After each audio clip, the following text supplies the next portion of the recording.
বেশ কিছু মাজারে অ্যাটাক হয়েছে। বাংলাদেশ পীর আউলিয়াদের দেশ, এখানে মাজারে অ্যাটাক হওয়া খুবই আনফর্চুনেট। এটা তো চিন্তাই করা যায় না। আপনার পছন্দ হয় না, আপনি যাবেন না, কিন্তু রেসপেক্ট করতে হবে, সবারকেই রেসপেক্ট করতে হবে। হ্যাঁ, আর সামনে ইলেকশন আসছে, ইলেকশনে আমরা সবাই মিলে যাতে ভালো ভোট দিতে পারি। তা আমি মুসলমান বলে ভালো ভোট দিব, আরেকজন দিতে পারবে না তা তো না। সবাই মিলে, আমি, আমার নৃগোষ্ঠী ভাই বোন, আমাদের সনাতন ধর্মী ভাই বোন, আমাদের খ্রিস্টান, আমাদের বুদ্ধিস্ট এবং যারা ধর্ম পালন করেন না, আমরা সব ভাই বোন মিলেই তো ভালো একটা ইলেকশন আমরা চাই, নতুন বাংলাদেশ চাই। সেইখানে দুইটা ইলেকশন আছে, একটা হচ্ছে যে পার্লামেন্টের ইলেকশন, আর একটা হচ্ছে গণভোট। আমরা চাই সবাই দল বলে যে আমরা গণভোটে হা ভোট দিব এই জন্য যে আমরা যাতে বাংলাদেশে আর ফ্যাসিস্ট কোনো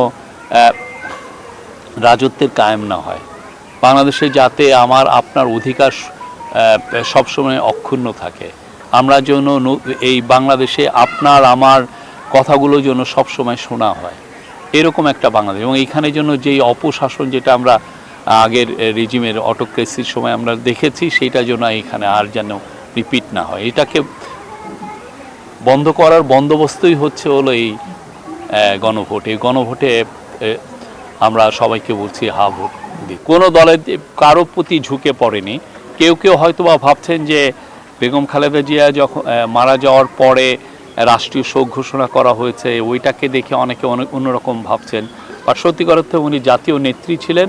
উনি শুধুমাত্র বিএনপির নেত্রী না, উনি সমস্ত বাংলাদেশের মানুষের নেত্রী। সেই জন্য তার জন্য জাতীয় শোক প্রকাশ করা হয়েছে এবং সবাই যে অনেকে শোক বইয়ে সাইন করে আসছেন, এটা দেখে দু একজন এই ধরনের কথা বলছেন।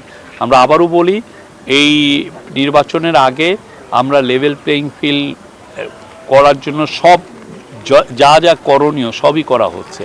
আর কোনো ধরনের পক্ষপাতিত্ব কারো প্রতি করা হয়নি। আর বড় হোক পার্টি হোক, ছোট পার্টি হোক, সবার জন্য আমি বলবো প্ল্যাটফর্মটা সমান।